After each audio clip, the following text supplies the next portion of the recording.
ये चमन यूं ही रहेगा और हजारों जानवर अपनी अपनी बोलियां सब बोल कर उड़ जाएंगे।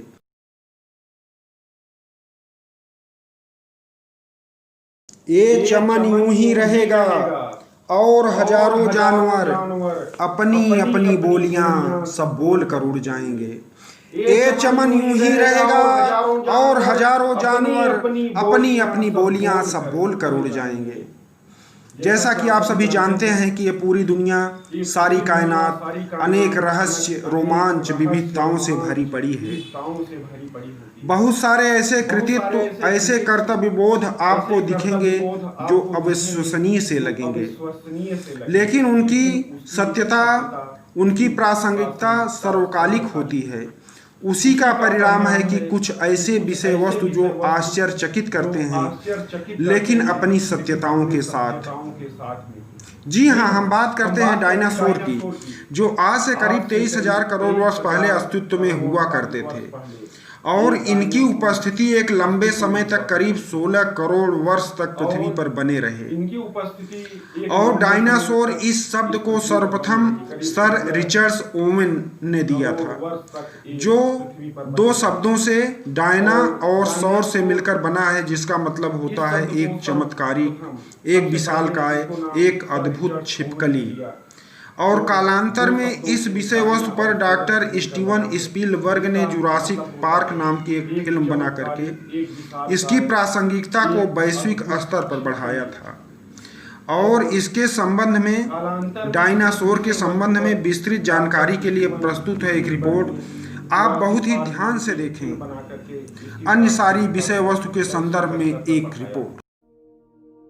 डायनासोर्स धरती पर राज करने वाले सबसे पुराने और सबसे ताकतवर जीव थे। 23 करोड़ साल पहले धरती का एक बड़ा हिस्सा इन विशालकाय जानवरों से भरा हुआ था।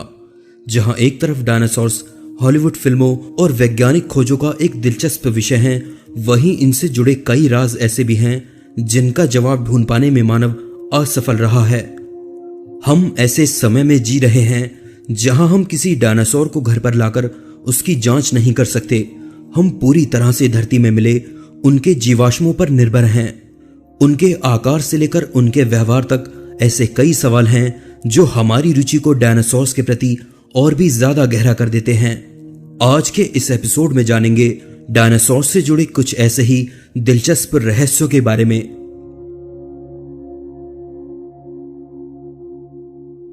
सबसे पहले डायनासोर्स।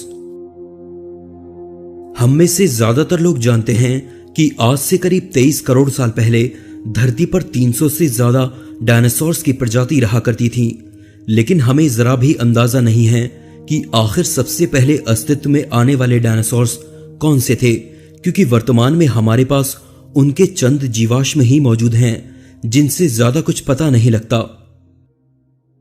1930 में मिले नयासोसॉरस प्रजाति के जीवाश्म बताते हैं कि नयासोसॉरस धरती पर बसने वाले सबसे पुराने डायनासोर्स थे। नयासोसॉरस करीब 24 करोड़ साल पुराने माने जाते हैं। ये प्रजाति 2 से 3 मीटर लंबी थी, जो कि छोटे जीवों और कीड़े मकोड़ों को खाकर जिंदा रहती थी। लेकिन इसके बाद भी हम पक्के तौर पर नहीं कह सकते कि आखिर सबसे पहले अस्तित्व में आने वाले डायनासोर्स कौन से थे। कई प्रजातियां ऐसी रही होंगी जिनके जीवाश्म हमें मिले ही नहीं। सबसे पहले और सबसे पुराने डायनासोर्स कौन से थे, इसका पता लगाना बेहद मुश्किल है।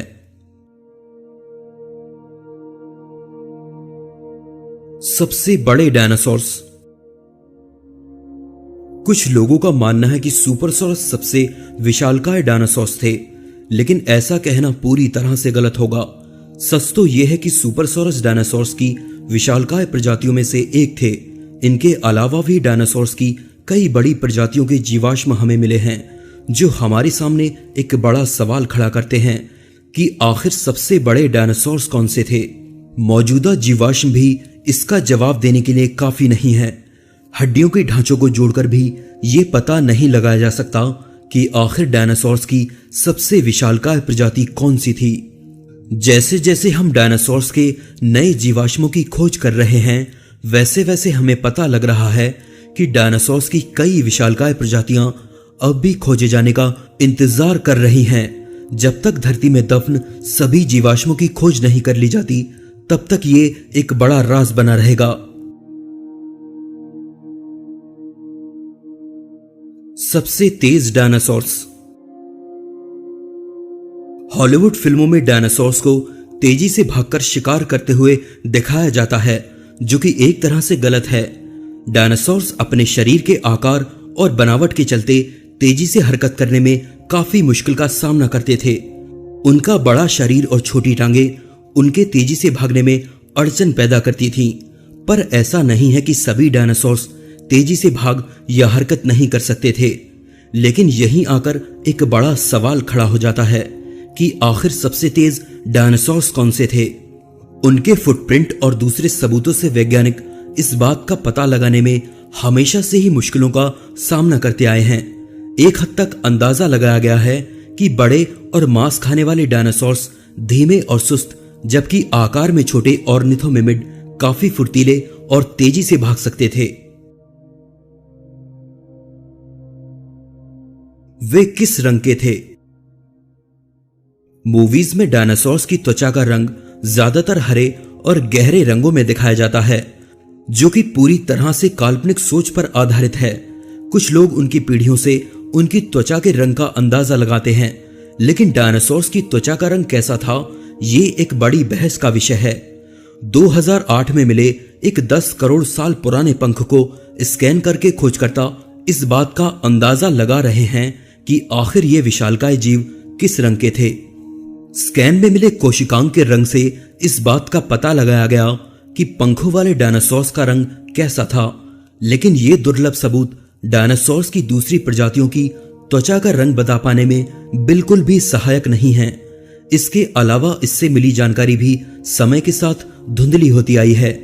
पंख के पिगमेंट का रंग समय के साथ फीका पड़ सकता है। हमें अभी इस विषय पर बहुत काम करना है। डायनासोर्स असल में किस रंग के थे, इस बात का पता अब तक नहीं लग पाया है।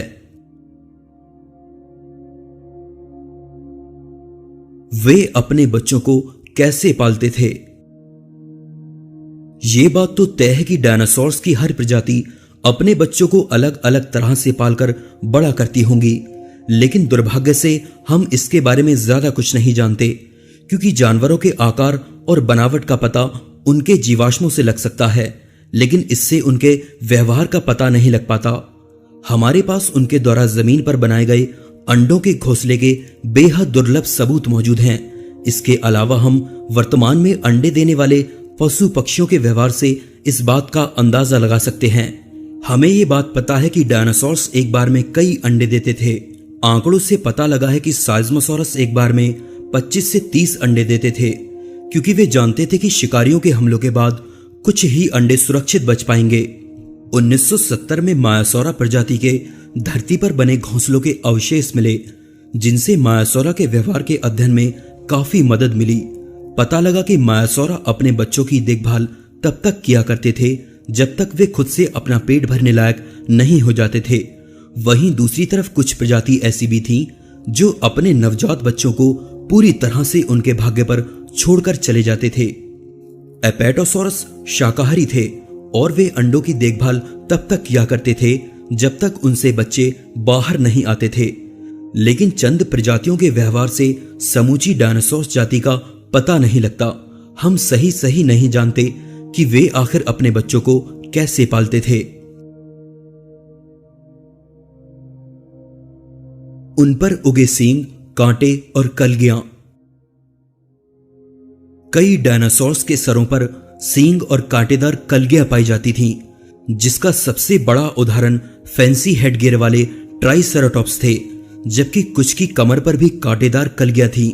पर डायनासोर्स के सर और कमर पर उगे इन कांटों और सींगों का आखिर क्या काम था? हमें लगता है कि वे इन्हें आत्मरक्षा के लिए प्रयोग में लाते थे, जबकि पुरातत्व वैज्ञानी ऐसा नहीं मानते। एक हद तक ये कांटे शरीर में तापमान को नियंत्रित करने के काम आते थे, लेकिन ये भी इन कांटों का प्राथमिक काम नहीं था। कुछ लोग मानते हैं कि वे इनका प्रयोग अपने साथियों को पहचानने और सहवास के समय एक दूसरे को आकर्षित करने के लिए करते थे। लेकिन सच में हम पूरी तरह से नहीं जानते कि डायनासोर्स के शरीर पर उगे इन कांटों और सींगों का आखिर क्या काम था। रात या दिन। जैसा कि हम जान चुके हैं कि जीवाश्मों से डायनासोर्स के व्यवहार का पता नहीं लगता। इसी बात के चलते डायनासोर्स से जुड़े सबसे बड़े सवालों में से एक यह भी है कि आखिर वे दिन में ज्यादा सक्रिय रहते थे या रात में।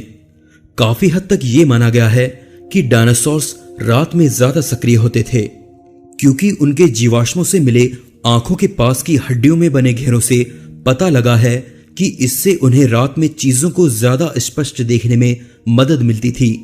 लेकिन कुछ जीव विज्ञानी इससे असहमत हैं, क्योंकि उनके हिसाब से हड्डियों में बने ये घेरे दूसरे जानवरों की आंखों पर भी मिलते हैं, जो रात की बजाय दिन में ज्यादा सक्रिय रहते हैं। सबसे बुद्धिमान डायनासोर्स। स्टेगोसॉरस जैसे कुछ डायनासोर्स के दिमाग का आकार उनके शरीर के हिसाब से काफी छोटा था, पर वे इसकी तुलना में कहीं ज्यादा समझदार थे। हम समय में पीछे जाकर तो उनकी बुद्धिमत्ता का पता नहीं लगा सकते, इसलिए उनके दिमाग का आकार ही एकमात्र जरिया रह जाता है जिससे उनकी समझदारी का पता लगाया जा सके। ट्राइसेराटॉप्स जैसे कुछ डायनासोर्स दूसरों से कहीं ज्यादा समझदार होते थे। अगर इनकी तुलना आज के जीवों से की जाए तो ये दिमाग में आज के वाइल्ड बीस्ट के जितने समझदार थे। ट्रूडन नाम की प्रजाति डायनासोर्स में सबसे बुद्धिमान थी। अध्ययन से पता लगा है कि कुछ प्रजातियां समय के साथ अपने दिमाग का विकास कर रही थीं। इससे एक और बड़ा सवाल खड़ा हो जाता है कि अगर डायनासोर्स अपने विलुप्त होने के कुछ और करोड़ साल खुद को बचा लेते तो क्या वे मानव जितना दिमाग विकसित कर लेते। दोस्तों, आज के इस एपिसोड में बस इतना ही। एपिसोड आपको कैसा लगा प्लीज मुझे कमेंट में बताइए। अच्छा लगे तो जरूर से लाइक कीजिए और चैनल को सब्सक्राइब जरूर कीजिए ताकि आने वाली वीडियोस आप लोग मिस ना करें।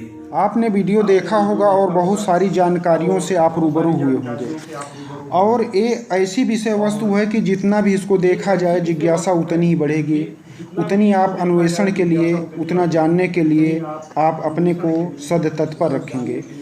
और ये देखा जाए अगर तो भारतीयता के संदर्भ में भी इसको एक नाम दिया गया है। भारतीय संस्कृति में इसे भीम सरट कहा गया है, जिसका तात्पर्य होता है कि एक विशालकाय छिपकली।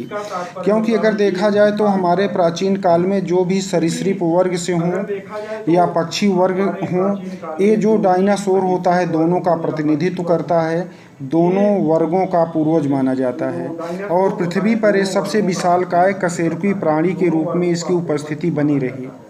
और तथ्य और ऐतिहासिक साक्ष्य में जो प्रमाण मिलता है उसके तहत इनके जो जीवाश्म प्राप्त हुए हैं या जो इस संदर्भ में जानकारी प्राप्त होती है उससे पता चलता है कि किसी कतारबद्ध पंक्ति में खड़े हुए 10 हाथी के बराबर इनकी लंबाई हुआ करती थी और ऊंचाई एक बड़े पेड़ के बराबर हुआ करती थी।